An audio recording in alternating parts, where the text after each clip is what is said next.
The quest to find the Royal Institute of British Architects House of the Year is back. This is one heck of an overhang. The judges have whittled down hundreds of entries from across the UK to select their long list of contenders for the 2021 prize. We're peeking behind closed doors. From buildings that reimagine the familiar, holy oast, to homes full of unexpected delight.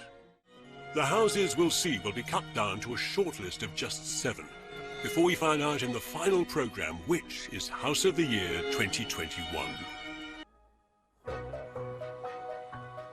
From all the long-listed houses we're looking at, I've taken it upon myself to separate them into 4 distinct categories. In later episodes, we'll be looking at houses that use materials in new and beautiful ways, houses that solve problems, and houses that reinvent our favourite types of buildings. Exploring these houses with me are the design expert and writer Michelle Gunderhin and the architect Damien Burrows.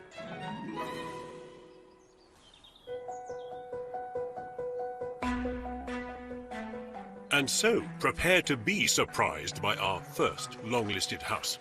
Somewhere in this familiar Norfolk landscape of wide-open fields dotted with traditional villages lies something futuristic. Michelle Gunderhin has come to find it. Whoa! How did that get there? Thunderbirds are go. This 21st century space rocket of a building is the water tower. Inspired by 1960s sci-fi, it's dressed with industrial steel cladding, great vertical glass walls, and a control tower living room fit for Lady Penelope. It's the passion project of Dennis, a photographer, and Missia, a costume designer, who both live here. They bought the long redundant water tower when it was just a rusting hulk and gave it new life. And what a sculpture this is. On top is a giant roof terrace. Then underneath, in what was the old water tank, is the open-plan living room, kitchen and diner. Below that are 2 double ensuite bedrooms, stacked one on top of the other. There's also a set of stairs leading up to the living space. Hello! Hi, how are you doing? Proud owners of this rather futuristic building. It's quite kind of like Bond-Leary. It is, and Thunderbirds. Ah, Thunderbirds. Is this a kind of key influencer for you? Yeah, I did watch a lot of Thunderbirds.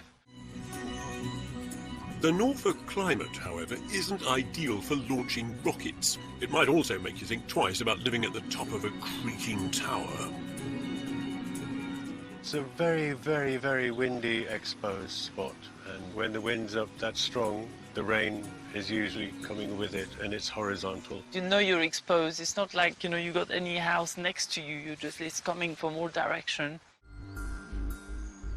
But it doesn't fall down, thanks to an ingenious piece of engineering that greets you as soon as you walk in.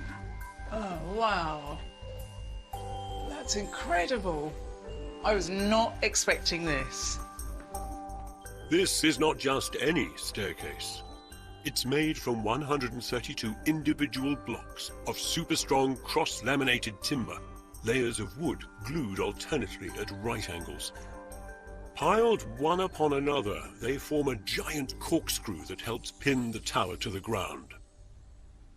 Each piece of timber was cut specially. Every single one is different. Each was numbered. In fact, there are still some numbers and labels still stuck on some of the pieces. Remarkable, though nothing bog standard here.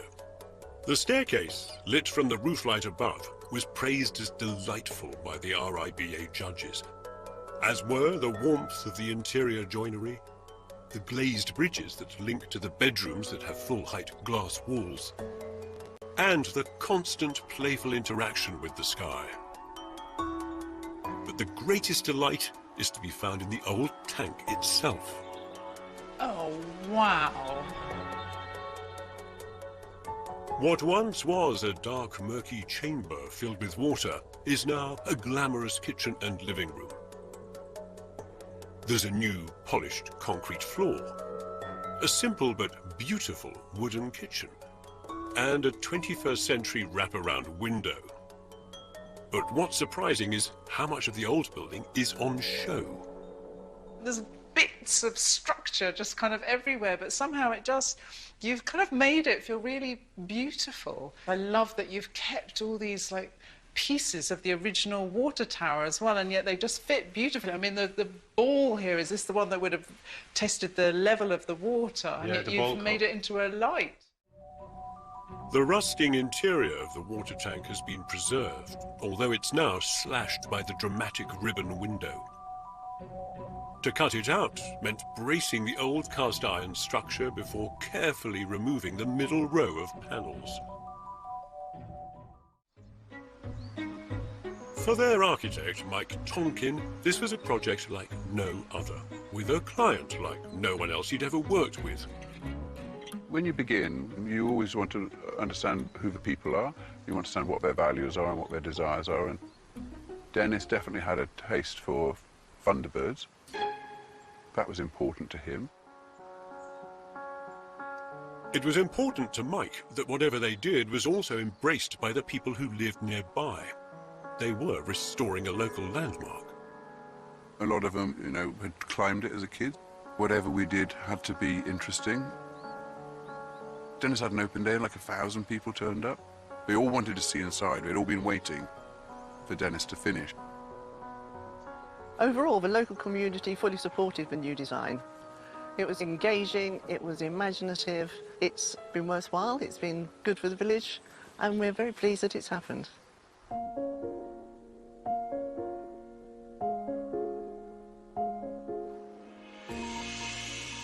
When Dennis and Missia took on this build, it was quite a gamble.